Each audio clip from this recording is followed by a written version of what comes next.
आप सब लोग खैरियत से होंगे। तो आज का हमारा बायो का नेक्स्ट टॉपिक है फाइलम आर्थ्रोपोडा।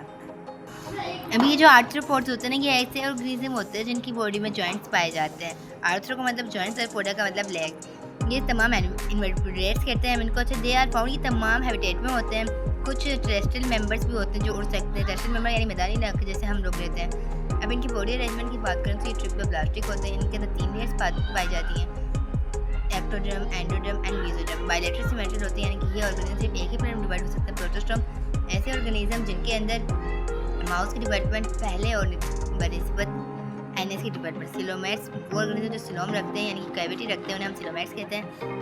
अच्छा, the coelom is reduced and is present only around the reproductive and excretory system. Sign का मतलब ये है कि जो सिलोम होती है ना, इनकी पूरी बॉडी में नहीं पाई जाती, सिर्फ रिप्रोडक्टिव और एक्सक्रीटरी सिस्टम के करीब ही पाई जाती है। अब इनके अंदर ना अपेंडिक्स पाए जाते हैं जो मुख्तलिफ तरह के फंक्शन परफॉर्म करने में इनकी मदद करते हैं, जैसे running, crawling, swimming, capturing prey, respiration, reproduction, etc वगैरह। अब ना ये जो आर्थ्रोपोड्स होते हैं ना, ये मुख्तलिफ आर्थ्रोपोड्स के अंदर अपेंडिसेस कभी मुंह के करीब भी पाई जाती है। तो जब मॉडिफाइड होती है ना, तो ये माउथ पार्ट्स बनाती है, जिससे आप इस डायग्राम के मुताबिक देख सकते हैं।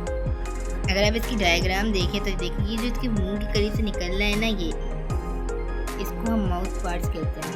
सही, उम्मीद करती हूँ कि यहाँ तक तो आप लोगों को सब कुछ क्लियर हो गया होगा।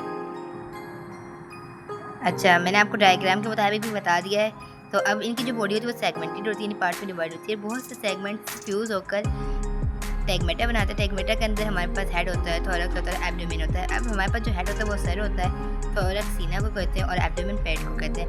अब इनके अंदर एक्सोस्केलेटन होता है, यानी कि वो ढांचा जो इनकी बॉडी के ऊपर यानी कि बाहरी तौर पे, बैरूनी तौर पर हो, हमारे तो अंदरूनी तौर पे होता है ना, इनके बाहरी तौर पर हो, तो उसको हम एक्सोस्केलेटन कहेंगे। जो इनके पास जो क्यूटिकल होता है ना, ये एपिडर्मिस वाल से सिक्रेटेड होता है और ये काइटिन से बना होता है। In young arthropods exoskeleton is shed from time to time.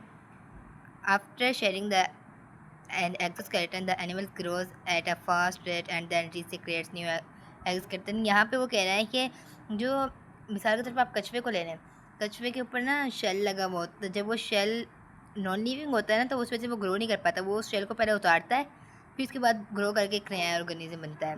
तो जब तक वो अपने आप को छुपाए रखता है, क्योंकि उसकी बॉडी जब नरम हो जाती है, जब बॉडी नरम हो जाती है तो आप लोग उसे आसानी से नुकसान पहुंचा सकते हो। तो इस प्रोसेस को हम एग्डाइसिस और मोल्टिंग कहते हैं।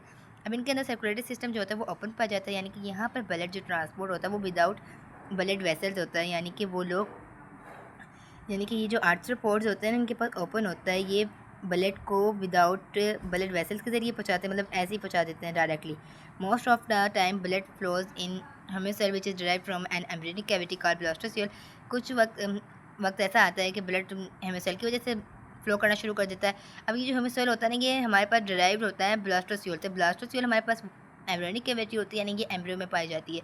Their blood is colourless. इसका जो ब्लड होता है वो कलरलेस होता है। इसकी सबसे अहम वजह यह है कि इसके अंदर हीमोग्लोबिन नहीं होता, इसी वजह से इसका जो ब्लड होता है वो कलरलेस होता है। इस प्रोसेस को हम हेमोफाइल कहते हैं। Most arthropods possess a respiratory system that consist of fewer tube. सबको पता है ट्रेकी को हम सांस की नाली कहते हैं। और अब ज़रूरी है कि जब वो हवा अंदर लेगा तो बाहर भी निकालेगा, तो जब बाहर हवा निकालेगा तो उसको, उस प्रोसेस को हम सेपरेट सेल्स कहते हैं। Aquatic arthropods inspire through gills के जरिए भी करते हैं। Arthropods have tube like digestive system. Tube like को आपको पता होना चाहिए, पाइप की तरह, जिसकी 2 ओपनिंग होती हैं। एक ओपनिंग को हम कहते हैं माउथ, दूसरी ओपनिंग को कहते हैं हम NS. The alimentary canal is divided into different part. Their excretory system comprises of malefin tubules. These are tubules projected from alimentary canal attached at the junction of midgut and hindgut. अब यहाँ पर ना ये पूरी animal में सिर्फ एक वाहिद phylum है जहाँ पर एक्सक्रीटरी सिस्टम और डाइजेस्टिव सिस्टम एक साथ पाया जाता है। तो यहाँ पे कहता है nitrogenous waste are excepted in the form of solid. इनकी जो वेस्ट निकलता है ना, नाइट्रोजीनियस वेस्ट, वो सॉलिड यूरिक एसिड क्रिस्टल की फॉर्म में होता है। इनके पास डिवेलप बहुत ही पेचीदा यानी कॉम्प्लेक्स सेंट्रल नर्वस सिस्टम पाया जाता है, यानी कि ब्रेन एंड स्पाइनल कोड यहाँ पे पाए जाते हैं। अब आपको पता होना चाहिए कि यहाँ पे वो कहता है कि with 3 fused pairs of cerebral ganglia brain in head. Ganglia हमारे पास होता है cluster of cell body of neurons. अच्छा, there is a double ventral nerve cord. ये 2 लॉन्गिट्यूडनल नर्व कोड से सराउंडेड होती है। अब यहाँ पे small nerves arise from ventral ganglia in each segment. They have well developed compound. इनके पास आइज भी होते हैं, एंटीना। आपने कॉकरोच को देखा होगा, उसके आगे 2 धागे नुमा कुछ एंटीना निकलते हैं, उनको हम एंटीना कहते हैं, जो इसे देखने में मदद देते हैं। ये स्विमिंग कर सकते हैं, क्रॉल रैंक भी सकते हैं, फ्लाई उड़ भी सकते हैं।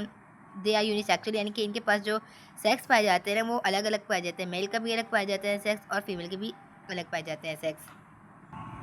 अब यहाँ पर हमें इसकी important arthropods include insects, mosquito, butterfly, moth, wasp, beetles, grasshopper, crabs, lobster, prawn, shrimp, crayfish, spider, tick, mite, scorpion, centipedes and millipedes.